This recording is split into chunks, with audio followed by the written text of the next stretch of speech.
Birth Story 10. Down with HBP? Mom. She was a single mom with preeclampsia. Achieved a vaginal birth with magnesium, Nubane, IV fluids, and an epidural. Baby number 1. Colin.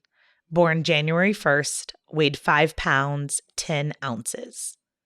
Gestation. 34 weeks, 0 days. Labor. She was induced with Cytotec and Pitocin. Labor lasted for 10 hours. AROM. She pushed for 26 minutes. Dear Colin, your mom emailed me the fall before your birth. She was a single mom and needed support for the birth and advocacy with your father and his family. I met with her several times to listen to her story and grow our connection before your birth. She expressed her desire for a natural birth and opened up about how she was feeling emotionally entering parenthood as a single woman. A week before your birth, your mom was 33 weeks pregnant, and we went out to lunch together. She had just gone to see her new midwife that morning, and her blood pressure was a little escalated. They ran some additional tests to make sure everything was still on track with her birth plan. During lunch, I interviewed your mom for the specifics regarding her goals and dreams for your birth. As you know by now, we were unable to achieve most of those goals. The next week, your mom had a midwife appointment and a prenatal massage scheduled. She called to inform me that the midwives she had met with that afternoon had told her to go to the hospital immediately following her prenatal massage. Her blood pressure was so high that they were worried for her and your safety. Since she already had a massage scheduled, they thought that lying down, deeply relaxed, would be beneficial for keeping her blood pressure low. I talked to your mom and her midwife on the phone, and they decided to admit her and keep her overnight for observation. They said they would try and release her the next day or over the weekend. Her best friend had stayed the night, so she thankfully was not alone. I went to see your mom the next morning, and I brought her breakfast. They gave your mom blood pressure medicine and kept monitoring both you and her. The situation required a delicate balance in safely controlling her blood pressure and keeping you inside of her as long as possible. I came back to visit your mom that night and the next morning. She was in good spirits, but getting bored, and it was evident that they would not be sending her home. On Sunday afternoon, I visited and reviewed with your mom and her midwife what the new birth plan would be. Your mom was clearly disappointed that she was not going to be able to go home. Although her original plan was not going to be seen through, she still looked forward to as natural a birth as possible, given her preeclampsia. The induction was scheduled for the next day, January 1st.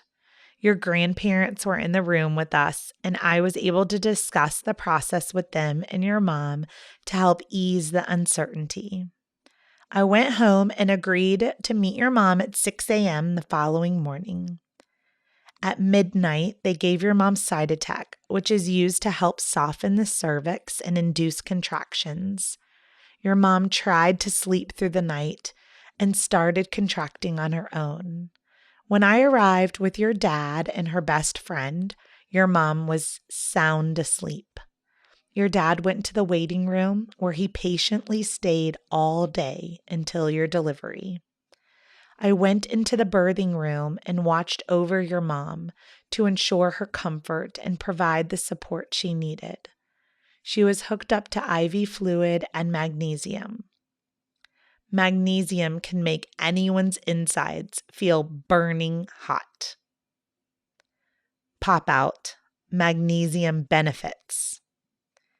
In order to understand magnesium, you need to understand preeclampsia. Eclampsia is the onset of seizures. If you are diagnosed with preeclampsia, it means that your blood pressure is high and you may or may not have proteinuria, or protein in your urine. These markers suggest that you are at risk for developing seizures. So preeclampsia essentially is a state of pre-seizures. In order to mitigate your seizure risk, magnesium is given via IV. Magnesium sulfate is a powerful healing mineral. Some additional benefits include neural protection for your preterm baby to reduce the likelihood of cerebral palsy. Many moms given magnesium say they feel as if their insides are on fire. They are so hot. It was giving her such hot flashes that she slept with all the windows open. It was 20 degrees and snowing, but nothing could relieve the internal heat she was feeling. Your mom received many text messages from family and friends giving love, prayers, and quiet support. Your inevitable birth at 34 weeks and your mom's uncontrollable blood pressure worried everyone. She tried to ease the worries of her loved ones as well as her own before resigning to sleep as much as possible in order to gain strength through rest for the birthing process that awaited. At 7:15 a.m., the midwife checked your mom's cervix. She was 1 to 2 centimeters dilated and 70% effaced. The Cytotec had worked to ripen her cervix for the next phase of induction.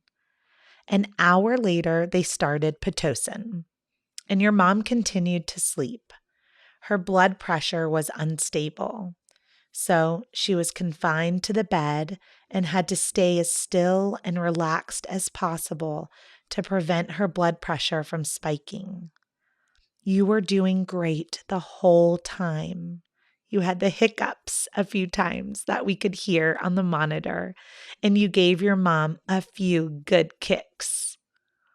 The midwife checked your mom again 3 hours later, and her cervix had not dilated farther. At this time, they made the decision to break the bag of water surrounding you so that labor could continue to progress in another attempt to avoid a C-section. Active labor began after that, and your mom started to really feel the contractions. She quietly and calmly labored through them. Her strength of will was a sight to behold. Your mom's friend and I held her hands and put cold cloths on her face to soothe her. We tried to do different visualizations to keep the labor pain to a minimum so her blood pressure would stay down. As labor continued to progress, your mom's blood pressure started to rise with the pain. The first pain medication given to help was an intramuscular injection of Nubain. This opioid is a pain medication that can ease labor pains with a side effect of lowering blood pressure. In your mom's case, this was a win-win. This helped her sleep for about an hour and kept her blood pressure reasonably high instead of dangerously high, as it had been before. Labor continued to progress. At 2:10 p.m., they checked your mom again, and she was now 3 centimeters dilated and 100% effaced. They called in the anesthesiologist to place an epidural. Your mom did not want to traverse this path, but they needed her to not feel any pain so that her blood pressure would stay down.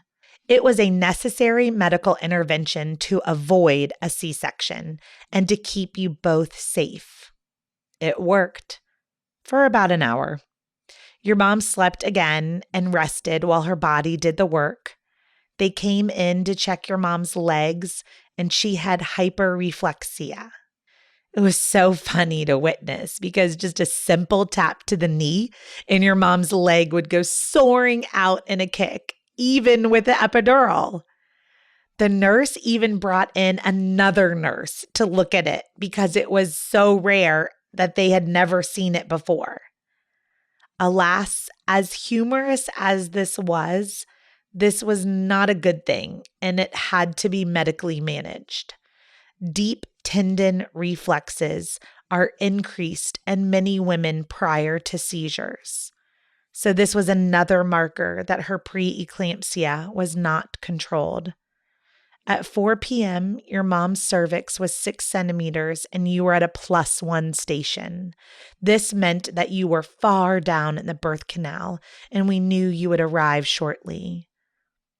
Your mom's epidural, unfortunately, stopped working for unknown reasons just as she hit transition. Pop out, epidural failure rates. How many times has someone told you that their epidural didn't work? What? How? Well, epidurals have a failure rate of 12%. If this happens to you, your anesthesiologist may simply manipulate the catheter or replace it. 1.9% of laboring moms will have multiple replacements throughout their labor. Don't fret. This doesn't mean that full feeling of your labor sensations will come back. Even when epidurals fail, 98% of moms still report satisfaction with their epidural. The anesthesiologist came back to replace it, but it still did not take. Your mom ended up just having to fight and breathe through transition with little rest or breath in between as her blood pressure increased. The nurse checked her cervix and said she was 8 to 9 centimeters dilated. The midwife came in about 20 minutes later and said your mom was 9 centimeters dilated, and we would just wait for the urge to push. Your mom continued to labor for about an hour. She was amazing, staying calm, resting in between, breathing peacefully. She was a marathon runner, and she knew how to stay focused and how to breathe properly. At 5:50 p.m., your mom had the overwhelming urge to push. This is when things got frantic in the room. Because you were going to be 6 weeks early, there were a lot of extra nurses to support you. Your mom welcomed your dad for the delivery. He came in and stood next to me. Your mom pushed several times. We could see your cute little head full of brown hair poking in and out. She gave you one final push, and you came out. The cord was wrapped around your sweet little neck, which the midwife just gently unwrapped. She placed you on your mom's belly, and your dad cut your umbilical cord. You arrived at 6:16 p.m. and weighed 5 pounds, 10 ounces. You were super healthy and got to go home with your mom a few days later. However, preeclampsia doesn't always immediately resolve after birth. Your mom was admitted back to the hospital without you when her high blood pressure continued to make her symptomatic with blurred vision and dizziness. She was treated and sent home stable and healthy after your short separation. Much love, your doula Heidi. Reflections. Jot down your thoughts about this story and how you are feeling this week.